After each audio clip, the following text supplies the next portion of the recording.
All right, it is March 11th, and the time is 10:11 a.m. I would like to call to order the School Health Advisory Council meeting for Heritage Academy. This meeting is being held at 1301 Waters Ridge Drive, Louisville, Texas, and via Zoom. There are 2 out of 5 members present, and a quorum has not been established. Next on the agenda is our items of information, and for that, I'm going to turn it over to our Director of Health Services, Nancy Kistler. Great. Thank you for all being here. Thank you, Dr. Rutledge. My name is Nancy Kistler, Director of Health Services. Dr. Rutledge.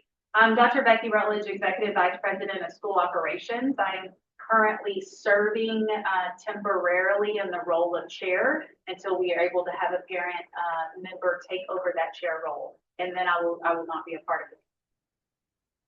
Melissa Summersdale, Director of Child Nutrition. Jessica Hammock, Director of Behavioral and Mental Health. Diamond, would you like to introduce yourself? Diamond Frazier, Regional Lead Nurse. Awesome. Well, thank you all for being here. Next, I'd like to talk about annual acknowledgements. All forms have been sent out to the parent members. We were still waiting to hear or receive those in return. Next, I'd like to talk about elections for chairperson, vice chairperson, and secretary. We will delay that to the next meeting, and notifications will be sent out to the parent members. Next, we have Jessica Hammock, Director of Behavioral and Mental Health, to talk about the services we provide at Heritage Academy. Yes, thank you so much for inviting me to the meeting today. I'm excited to be here, and I want to explain some of the differences that we have in Heritage Academy charter versus a traditional public school. When you think of the role of school counseling specifically, there's actually in traditional ISDs that counselor holds responsibilities that are part of their job description that fall under the area related to graduation plans, testing, and all things related to college and career, military readiness type functions, and then a role that also supports mental and behavioral health supports. Specifically here, we have those in 2 different components, 2 different jobs functions. So we have a team that just does college, career, military readiness. My team specifically focuses on mental and behavioral health things. And we focus on that from a 3-tiered approach. So tier 1 is a baseline approach that everybody has access to across the board in any campus, in any classroom on the campus. And so those are things like character virtues and the 7 habits of highly effective people, providing support strategies, emotional regulation techniques, and things like that, that any student in any classroom can use. Then at the second level of that tier, a more specialized support, we look at things like group sessions, maybe focused on a specific group of students that might need a more specialized focus. It could be behavior related, or it could be mental health related. So we might do things like students who struggle taking tests. We might do a group, how to manage their test taking anxiety, or students who have experienced a grief loss. We might do a grief related group for them to have coping skills that they can stay focused while they're on campus.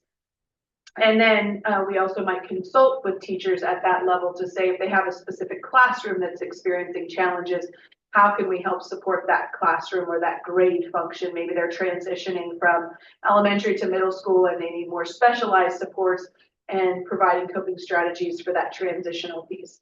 And then finally is our tier 3, which is our smallest of the tiers. At the very top is more crisis response related things, individuals who are experiencing a mental health crisis or challenge that may need individualized counseling or a referral to a community partner for a specific situation that they're navigating personally, whether it's from a school setting or a home setting, but it's disrupting them in the learning environment. Across the board, what we've also focused on because of those tiered supports is providing supports to our staff as well. One of the things that we've done this year is focus on providing something called Youth Mental Health First Aid. It's an 8-hour course that educators take that help them recognize the signs and symptoms of an individual experiencing a mental health challenge, and then how to respond to that from something called the ALGE Action Plan. ALGE stands for how to approach an individual who might be experiencing a mental health challenge, listen non-judgmentally, giving reassurance and then information to them about what supports may be available to them. And then there's 2 E's, encouraging appropriate professional help where that's necessary, working with the families to get them connected to resources, and then encouraging self-help and other support strategies. So what are things they can do to support themselves in their own wellness journey? And so that has given the teachers a lot of specialized tools to be able to recognize and communicate appropriately to the mental health team to be able to support the students more effectively. We also have partnered with a community program called TCHAT, which is Texas Child Health Access Through Telemedicine, provides counseling services to individuals from a community aspect. And they are a referral partner internally for something called CPN, Child Psychiatry Access Network. And so if an individual is receiving outside counseling through TCHAT and they find that with the provider, it's necessary for them to interface with a psychiatrist, they can make that referral. It would be followed up with connection with the family so that if the psychiatry services are needed, all of that's done with the outside provider and the family. But should the school need to support that process or be aware of it from an academic function or function on campus, they communicate back with us as well on how to best support them from a coping standpoint. In addition, we work with all the campuses to provide something that are mental health first aid kits. So access to small resources, things like stress balls, silly putty, fidget spinners, coloring pens and markers, things like that. So that if an individual is experiencing a disruption and maybe they can't see the counselor right then and there, they have a tool to help regulate themselves in their nervous system so that they can return to learning. We place a big emphasis on doing as much staff education as possible so that the staff have the tools to have those community functions across the board on the campus to provide regulation, but also in the classroom to navigate regulation functions as well for students to have the best success in learning. And then we do consultations with leadership and with campuses for when those disruptions occur, how to best serve those things. We also provide parent education through our counseling team, usually once a semester, so that parents can have understanding of different mental health disruptions and maybe community resources available to them and then coping strategies that they can use in communication with their students to better facilitate that regulation across the board. And so those are just a few of the services that we are really intentional to provide that are accessible to anyone on our campuses at our schools. That's fantastic. Thanks, Jessica. Next, we have our subcommittee, which is physical education.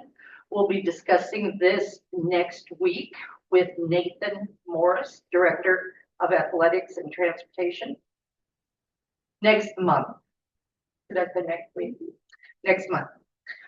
Council recommendations for upcoming agenda items. None. Public comments on agenda items. We have no one from the public attending today. Next meeting date, April 8th, 2026 at 10 a.m. All right, thank you, Ms. Kinsler. If there are no further items of discussion, can I get a motion to adjourn the meeting? Okay, by Melissa, seconded by Nancy. All in favor, say aye. Aye. Meeting adjourned at 10:19 a.m. Ashton, you can stop the recording.